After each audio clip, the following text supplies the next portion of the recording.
You know what I keep hearing? I keep hearing that quantum mechanics proves your mind is connected to the universe. That consciousness is the missing piece, the thing that makes quantum physics work. That your brain right now is entangled with the stars, and that physics has finally shown us that the universe is in some deep way aware. And I have to tell you, I find that very interesting. Because some very smart people believe it. A Nobel Prize winner in physics proposed a version of it. Respected mathematicians have written serious papers about it. This is not some idea cooked up in somebody's garage.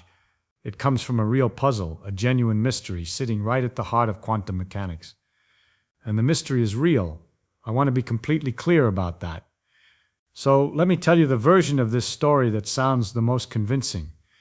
The version that makes you nod your head and say, yes, of course, that must be true. It starts with the measurement problem. In quantum mechanics, a particle like an electron does not sit in one definite place.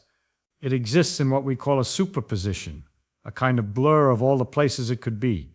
You write it down as a wave function, a mathematical object that gives you the probability of finding the electron here versus there. And the wave function evolves smoothly, predictably, according to Schrödinger's equation. Beautiful, elegant, no surprises. But then you look, you measure, you stick a detector in the path, and suddenly the blur collapses. The electron is here, not there, not spread out, just here, one definite answer. And the question is, what caused that? What made the wave function collapse? Because Schrödinger's equation doesn't have collapse in it. The equation says the blur should just keep spreading. It should infect the detector. It should infect you. Everything that touches the quantum system should join the superposition. So why does looking at it produce a single answer? In 1932, the great mathematician John von Neumann wrote a book about the foundations of quantum mechanics. And buried in that book is a very careful argument that the chain of interactions, particle hits detector, detector sends signal, signal reaches brain, that chain has to end somewhere. Something has to break the superposition. And von Neumann noted that the only place in the chain that is obviously different from everything else is the moment of conscious experience, the moment you become aware of the result. So maybe, just maybe, it is consciousness itself that collapses the wave function. Eugene Wigner, another brilliant physicist, took this further. He imagined a friend inside a sealed room making a measurement. From Wigner's perspective, his friend and the particle are both in superposition until Wigner himself becomes conscious of the result. It sounds crazy, but the math does not rule it out. That is the strange thing. The formalism of quantum mechanics is silent about when collapse happens. It is an open door, and consciousness walks right through it. And once that door opened, people rushed through, not just physicists, philosophers, writers, anyone who had ever wondered what makes us special in this enormous and different cosmos. Because if the equations of physics actually need a mind to work, then minds are not some accidental byproduct of chemistry. They are woven into the fundamental laws. You are not a spectator of the universe. You are a participant. You are necessary. That is an intoxicating idea. I understand why people grab hold of it and do not want to let go. Fast forward to the 1980s and 1990s. Roger Penrose, one of the finest mathematical physicists alive, proposes something bolder. He says consciousness is not just involved in collapse. He says consciousness is a quantum process. Specifically, he argues that the brain performs computations that no ordinary computer could ever replicate, and that these computations require quantum coherence. His collaborator, Stuart, an anesthesiologist, points to tiny structures inside neurons called microtubules, and says these are where the quantum magic happens. Together they call their theory orchestrated objective reduction. And it sounds magnificent. Your brain is a quantum computer. Your thoughts are quantum processes. Your consciousness arises from the same deep physics that governs particles and galaxies. You are literally connected to the fabric of reality at the most fundamental level. That is the story. And honestly, who wouldn't want it to be true? It is beautiful. It gives consciousness a special place in the universe. It makes you feel like you matter in some cosmic sense. But I have to be honest with you, because that is my job. And the honest truth is that nearly every link in that chain has a serious problem. Let us start with the measurement problem, because that is where the whole thing begins. Von Neumann was right that something mysterious happens during measurement. But here is what he did not know, because it had not been worked out yet. Starting in the 1970s and accelerating through the 1980s, physicists developed a framework called decoherence. And decoherence does not solve the measurement problem entirely, but it does something very important. It shows you that the environment, the air molecules, the photons, the thermal vibrations, all of it interacts with the quantum system and destroys the interference between different branches of the superposition. Not consciousness, the environment, just plain old bumping into stuff.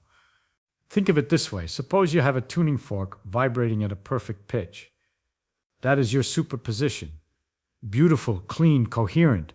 Now drop it into a swimming pool. The vibration doesn't disappear because someone listened to it. It disappears because it got tangled up with 10 to the 23rd other molecules sloshing around. The information about the vibration leaks out into the water so fast that, for all practical purposes, the superposition is gone before any conscious being could possibly notice. And the time scale for this in a warm, wet system like a brain is absurdly fast. We are talking femtoseconds, millionths of a billionth of a second. The quantum coherence in a microtubule at body temperature, about 37 degrees, would be destroyed almost instantly. Max Tegmark, a physicist at MIT, published a detailed calculation in the year 2000 showing that the decoherence times for quantum superpositions in microtubules are at least 10 billion times shorter than the timescales relevant for neural processing. 10 billion times. That is not a small discrepancy. That is like saying you are going to keep an ice cube frozen in the middle of a furnace. Let me put that differently so you really feel it. A neuron fires on a timescale of milliseconds. Thousandths of a second. That is how fast your brain thinks electrically. The quantum coherence that Penrose-Hameroff need would vanish in about 10 to the minus 13 seconds. That is a trillionth of a second. So the quantum state would have decohered roughly 10 billion times over before the neuron even finishes a single firing. You are not just fighting the physics, you are fighting it by a factor so large that no reasonable tweak to the model bridges the gap. So the very first physical requirement of the Penrose-Hameroff theory, that quantum coherence survives long enough to matter in brain function, faces an enormous obstacle. Not a philosophical objection, a thermodynamic one. The numbers work against it ferociously. But let us be fair, Penrose and Hameroff know this. They have argued that microtubules might have special properties that shield quantum states from decoherence. And in recent years, some experiments on quantum effects in biological systems like photosynthesis in certain bacteria have shown that quantum coherence can persist longer than expected in biological contexts. So maybe there is something we do not understand about how biology protects quantum states. Maybe it is possible. Science has surprised us before. But notice what has happened to the argument. We started with quantum mechanics proves consciousness is connected to the universe. And now we are at, well, maybe under certain conditions that we have not yet demonstrated. Some quantum effects might last long enough in brain tissue to be relevant. And if they do, they might be related to consciousness in a way we have not specified. That is a very different claim. And there is a deeper issue that bothers me even more. The whole argument started by saying consciousness is needed to collapse the wave function, but decoherence showed us that you do not need consciousness for that. The environment does it, a rock does it, a photon bouncing off a dust grain does it. There is nothing in the physics that requires a mind. The observer in quantum mechanics is not a person. It is any interaction that transfers information about the quantum state to the surrounding world. A Geiger counter is an observer. A photographic plate is an observer. A single stray air molecule is an observer, in the relevant sense. When people hear the observer collapses the wave function, they picture a human watching. But that is a linguistic accident, a very misleading one. The physics does not care whether the information ends up in a brain or in a rock. Both cause decoherence. So the original motivation, the thing that made consciousness seem necessary for quantum mechanics, turns out to rest on a confusion about what observer means. Now, I want to be careful. I do not want to overclaim in the other direction. There are interpretations of quantum mechanics where consciousness still plays some role. The von Neumann-Wigner interpretation is not logically impossible. It is just not the only option, and most working physicists find it unnecessary. There are other interpretations, many worlds, pilot waves, consistent histories, objective collapse theories, that handle the measurement problem without invoking minds at all. These are all interpretations, none of them is proven. The measurement problem genuinely is unsolved. But the point is that consciousness is one possible piece of one possible answer. It is not the established answer, it is not even the leading answer among specialists. And Penrose's deeper argument that consciousness requires quantum computation because the brain can do things a classical computer cannot, that faces its own difficulties. Penrose bases this on Gödel's incompleteness theorems, arguing that human mathematical understanding transcends any algorithmic process. The idea is roughly this: Gödel showed that any consistent formal system powerful enough to do arithmetic will contain statements that are true but unprovable within that system. Penrose says a human mathematician can see the truth of those statements, which means the human mind is doing something no algorithm can do, which means the brain cannot be a classical computer, which means it must be exploiting something beyond ordinary computation, which means quantum gravity. That is a long chain of which means. And most logicians and computer scientists who have examined this argument find it unconvincing at several links. The jump from Gödel's theorem limits formal systems to therefore human mathematicians are not algorithmic, already assumes that we can reliably recognize all Gödel sentences as true, and there is no evidence that we can. We make mistakes. We get confused. We sometimes believe things are proven when they are not. The idealized mathematician that Penrose's argument requires may not exist. People like Martin Davis and Solomon Pfefferman have written detailed critiques pointing out exactly where the logic stretches beyond what Gödel's theorem actually implies. You can disagree with them, but you should know that this is a contested claim, not a settled conclusion. Meanwhile, what do we actually know about how the brain computes? Quite a lot, actually, and almost none of it requires quantum mechanics. We know that neurons communicate through electrochemical signals. We know that synaptic connections strengthen and weaken based on experience. We know that networks of neurons can learn, recognize patterns, store memories, and generate complex behavior through entirely classical processes. The whole field of computational neuroscience has made remarkable progress modeling brain function without invoking a single quantum effect.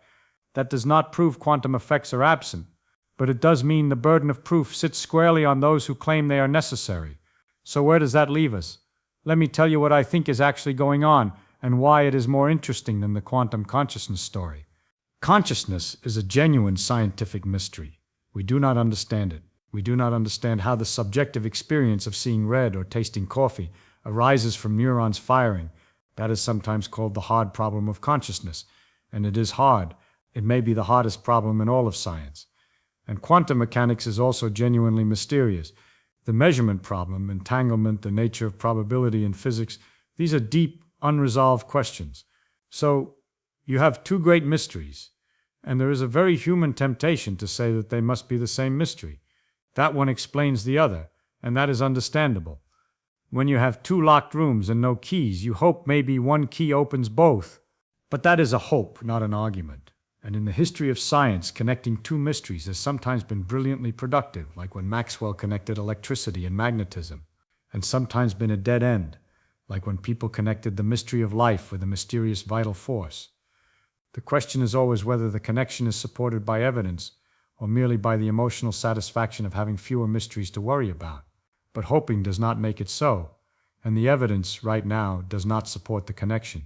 What the evidence shows is that the brain operates at temperatures and scales where quantum coherence is extraordinarily fragile, that the observer in quantum mechanics need not be conscious, that the mathematical arguments for quantum computation in the brain have serious logical gaps, and that there are perfectly good interpretations of quantum mechanics that require no consciousness at all. Does that mean the question is closed? Absolutely not. Science never closes questions that way. If someone demonstrates genuine quantum coherence in neural processes at biologically relevant timescales, that would change the picture dramatically. If someone produces a rigorous argument connecting quantum measurement to subjective experience that does not rely on the ambiguity of the word observer, I would be fascinated. The door is open for new evidence. It always is. But right now, saying quantum mechanics proves your brain is connected to the universe is like saying, because we do not understand how birds navigate, they must use telepathy. The mystery is real. The proposed solution skips over enormous gaps. And I think the honest truth is more exciting anyway. Anyway, we have a brain made of ordinary atoms obeying ordinary physics, and somehow it produces the richest phenomenon any of us has ever encountered, the feeling of being alive, of being aware, of wondering about these very questions. That does not need to be quantum to be astonishing. Ordinary matter doing extraordinary things. That is the real miracle sitting right between your ears. Think about what is actually happening when you listen to this talk. Electrical impulses are racing along axons. Sodium and potassium ions are flooding through tiny channels in cell membranes. Chemical signals are crossing gaps between neurons at junctions so small you need an electron microscope to see them. And out of all that chemistry, all that electricity, all that wet, warm, noisy machinery, somehow there is a you in there. A you that wonders, a you that doubts, a you that can ask whether the universe is conscious. That is not less impressive because it might be classical. If anything, it is more impressive because it means that ordinary matter, arranged just so, can wake up.